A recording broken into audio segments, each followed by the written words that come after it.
آج انشاءاللہ تعالی ہم سورہ یونس کی آیت نمبر 22 پڑھتے ہیں اور اس آیت کو سمجھنے کی کوشش کرتے ہیں۔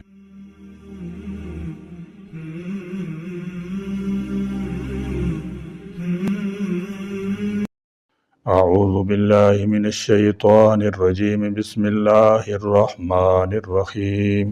هو الذی یسیرکم فی البر والبحر حتی اذا کنتم فی الفلک وجرین بهم بریح طیبۃ وفرحوا بها جاءتها ريح عاصف وجاءهم الموج من كل مكان وظنوا أنهم أحيط بهم دعوا الله مخلصين له الدين لئن أنجيتنا من هذه لنكونن من الشاكرين۔ والذی وہی ہے اللہ جو یسیرکم تمہیں چلاتا ہے فی البری خشکی میں والبحری اور سمندر میں۔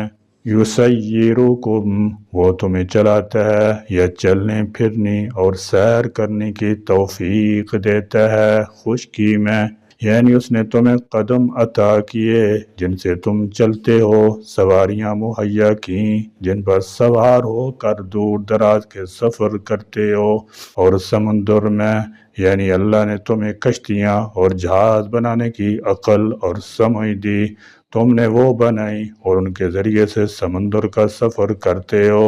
اس آیت میں بھی پہلے مشرکین کو مخاطب کر کے فرمایا کہ وہی ہے جو تمہیں خشکی اور سمندر میں چلاتا ہے۔ آگے چل کر ان کا ذکر غائب کے ساتھ کیا کہ وہ کشتیاں انہیں لے کر چل پڑتی ہیں۔ مخاطب کو غائب کے الفاظ سے ذکر کرنا التفات کہلاتا ہے۔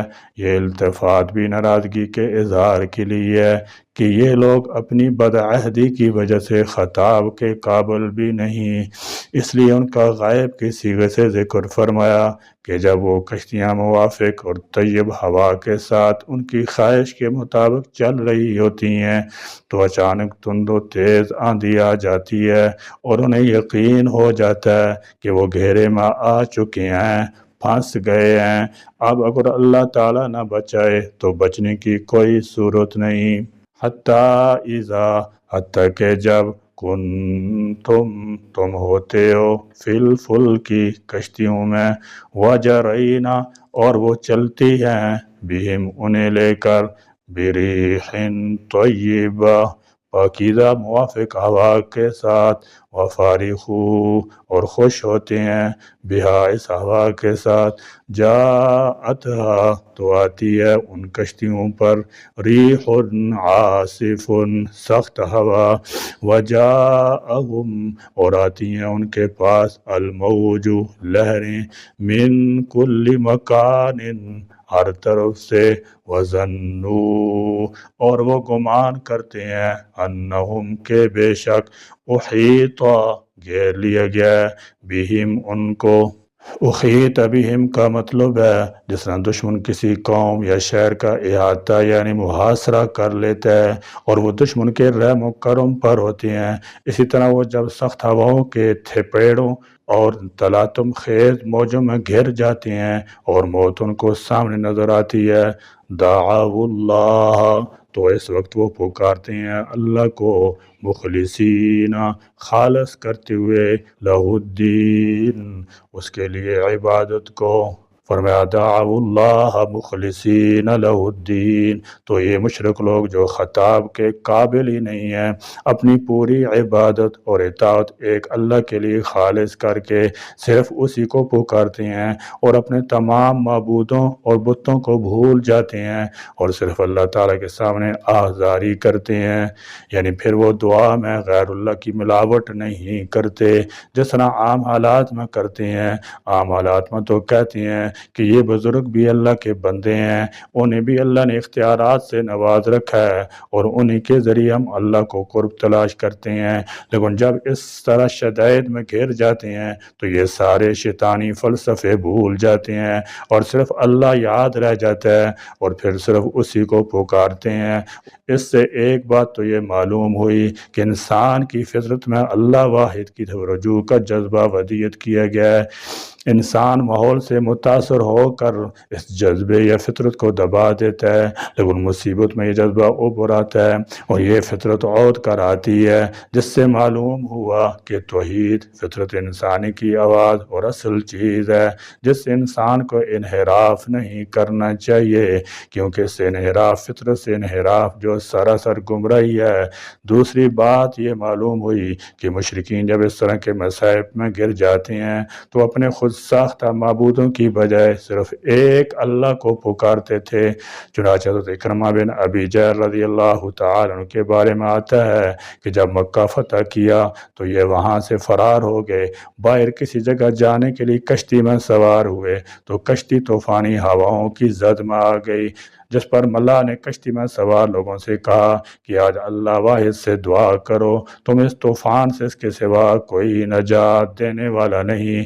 حضرت اکرمہ رضی اللہ تعالیٰ عنہ کہتے ہیں میں نے سوچا اگر سمندر میں نجات دینے والا صرف ایک اللہ ہے تو خشکی میں بھی یقیناً نجات دینے والا وہی ہے، اور یہی بات محمد کہتے ہیں۔ چنانچہ انہوں نے فیصلہ کر لیا اگر یہاں سے میں زندہ بچ کر نکل گیا تو مکہ واپس جا کر اسلام قبول کر لوں گا۔ چنانچہ یہ نبی کریم صلی اللہ تعالی وسلم کی خدمت میں حاضر ہوئے اور مسلمان ہو گئے رضی اللہ تعالی عنہ۔ لیکن افسوس امت محمدیہ کے عوام اس طرح شرک میں پھنسے ہوئے ہیں کہ شدائد و آلام میں بھی وہ اللہ کی طرف رجوع کرنے کی بجائے فوت شدہ بزرگوں کو ہی مشکل کشا سمجھتے ہیں اور انہی کو مدد کے لیے پکارتے ہیں۔ فَإِنَّا لِلَّهِ وَإِنَّا إِلَيْهِ رَاجِعُونَ۔ لئن کہ البتہ اگر انجیتنا تو نے ہمیں نجات دے دی من ہذہ اس طوفان سے لنکونن تو یقیناً ہم ہو جائیں گے من الشاکرین شکر گزاروں میں سے۔ اس آیت میں ایک بہت بڑی حقیقت بیان کی گئی ہے جو یہ ہے کہ جب انسان پر کوئی ایسا مشکل وقت آ پڑتا ہے جب تمام اسباب اور سارے منقطع ہوتے نظر آنے لگتے ہیں تو اس وقت اس کی نظر اسباب سے اٹھ کر ایک اللہ پر آ لگتی ہے اور وہ خالصتاً اللہ کو پکارنے لگتا ہے۔ پھر جب وہ سختی کا وقت گزر جاتا ہے تو پھر انسان اللہ کو بھول جاتا ہے اور اس کی نظر پھر اسباب کی طرف جمنے لگتی ہے۔ وہ اس بات سے نہیں ڈرتا کہ کہیں پھر اللہ تعالیٰ ویسی تکلیف اور سختی کا ایک اور سبب نہ کھڑا کر دے، کیونکہ اسباب کی باغ دوڑ بھی اسی کے ہاتھ میں ہے۔ مگر آج کا نام نہاد مسلمان شرک میں مشرکین مکہ سے 2-4 ہاتھ آگے نکل گیا ہے۔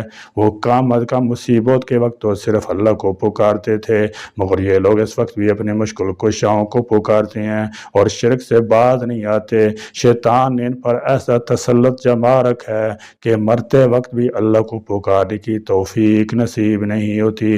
قرآن مجید میں بڑی وضاحت کے ساتھ بار بار یہ بات بیان کی گئی ہے کہ عرب کے مشرکین جو دعوت توحید کے مخاطب اول تھے وہ یہ مانتے تھے کہ زمین آسمان اور ساری کائنات کا خالق و مالک پروردگار صرف اللہ ہے، وہی واحد ہستی ہے جس کے ہاتھ میں کائنات کی تدبیر اور تصرف ہے۔ لیکن اس کے باوجود قرآن نے ان عربوں کو مشرک کہا۔ سوال یہ ہے کہ اللہ تعالیٰ کو ماننے کے باوجود مشرک کیوں قرار پائے؟ یہی وہ نقطہ ہے جس پر غور کرنے سے شرک کی حقیقت واضح ہوتی ہے۔ واقعہ یہ ہے کہ مشرکین عرب نے خدا کے سوا جن ہستیوں کو معبود اور دیوتا مان رکھا تھا وہ ان کو خدا تعالیٰ کی مخلوق اور بندہ ہی مانتے تھے، لیکن اس کے ساتھ ان کا دعویٰ یہ تھا کہ چونکہ یہ لوگ اپنے اپنے وقتوں میں اللہ کے نیک بندے اس کے چہتے تھے، اللہ تعالیٰ کے ہاں انہیں خاص مقام حاصل ہے، اس بنا پر وہ کچھ اختیارات اپنے پاس رکھتے ہیں۔ ہم ان کی عبادت پوجا اس لیے نہیں کرتے کہ یہ خدائی اختیارات کے حامل ہیں، ہم تو ان کے ذریعے سے اللہ تعالیٰ کا تقرب حاصل کرتے ہیں اور بطور وسیلہ اور سفارش کو پکارتے ہیں اور ان سے استغاثہ کرتے ہیں۔ قرآن و حدیث اور صحابہ کی تصریحات سے یہ بات واضح ہو جاتی ہے کہ مشرکین عرب کا شرک بھی یہی تھا، انہوں نے اللہ کے نیک بندوں کو ان کی وفات کے بعد اپنا حاجت روا اور مشکل کشا سمجھا، ان کے نام کی نظر و نیازیں دیں، ان کے آستانوں پر سالانہ میلوں ٹھیلوں کا اہتمام کیا، ورنہ فاعل حقیقی وہ بھی اللہ ہی کو مانتے تھے، اور جب زیادہ مشکلات میں گھبراتے تو پھر ان بتوں کو چھوڑ کر فاعل حقیقی اللہ تعالیٰ ہی کی طرف رجوع کرتے تھے، جس کی شہادت خود قرآن مجید نے دی ہے۔ مثلا سمندر میں جہاں کوئی ظاہری مادی سہارا انہیں نظر نہ آتا تو وہاں صرف اللہ رب العالمین کو پکارتے اور اپنے خود ساختہ بزرگوں اور معبودوں کو چھوڑ دیتے۔ فَإِذَا رَكِبُوا فِي الْفُلْكِ دَعَوُا اللَّهَ مُخْلِصِينَ لَهُ الدِّينَ۔ جب یہ مشرکین درئی سفر میں کشتی پر سوار ہوتے ہیں تو خطرے کے وقت خالص اعتماد کرتے ہوئے اللہ ہی کو پکارتے ہیں۔ قرآن و سنت میں کئی ایک نصوص موجود ہیں جن کو پڑھ کر کوئی بھی ذی شعور اور صاحب عقل اللہ کے سوا کسی اور حاجت روا اور مشکل کشا نہیں سمجھ سکتا۔ یہ تو ایسی کھلی حقیقت ہے کہ مشرکین مکہ بھی اس کا اعتراف کیے بغیر نہ رہ سکے۔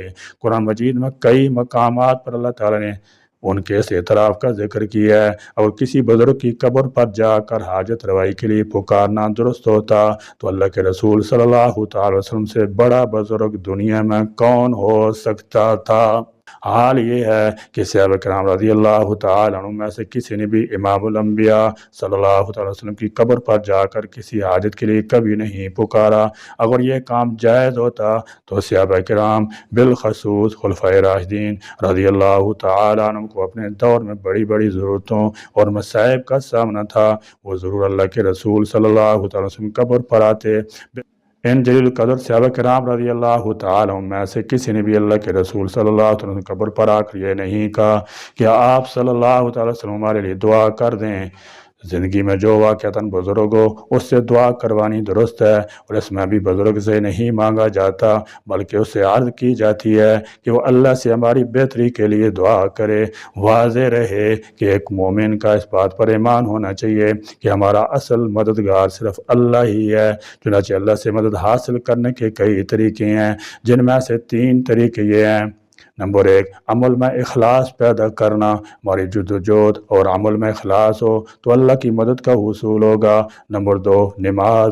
آپ صلی اللہ تعالی وسلم ہر پریشان کو معاملہ میں نماز کا سہارا لیتے تھے، اور قرآن میں بھی نماز کے ذریعے اللہ سے مدد مانگنے کا حکم ہے۔ قرآن مجید میں ہے وَاسْتَعِینُوا بِالصَّبْرِ وَالصَّلَاةِ وَإِنَّهَا لَكَبِیرَةٌ إِلَّا عَلَى الْخَاشِعِینَ، اور مدد لو صبر اور نماز سے، بے شک وہ نماز دشوار ضرور ہے مگر جن کے قلوب دلوں میں خشوع ہو ان پر کچھ بھی دشوار نہیں۔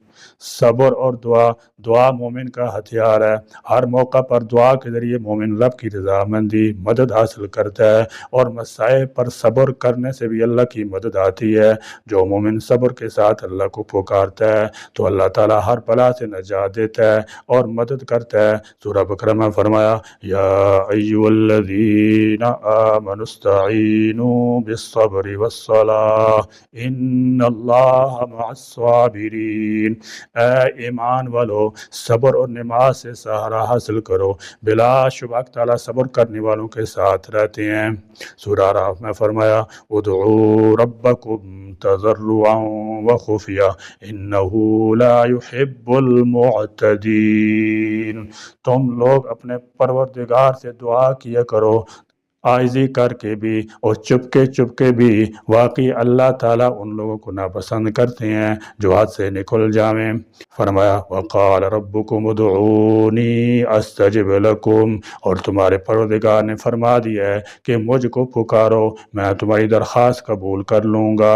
خلاصہ کلام یہ ہے کہ عمل میں اخلاص، نماز، صبر اور دعا کے ذریعے اللہ کی مدد حاصل کی جا سکتی ہے۔ تاہم اس کے علاوہ اور اسباب بھی ہیں جس کے ذریعے اللہ کی مدد حاصل ہوتی ہے۔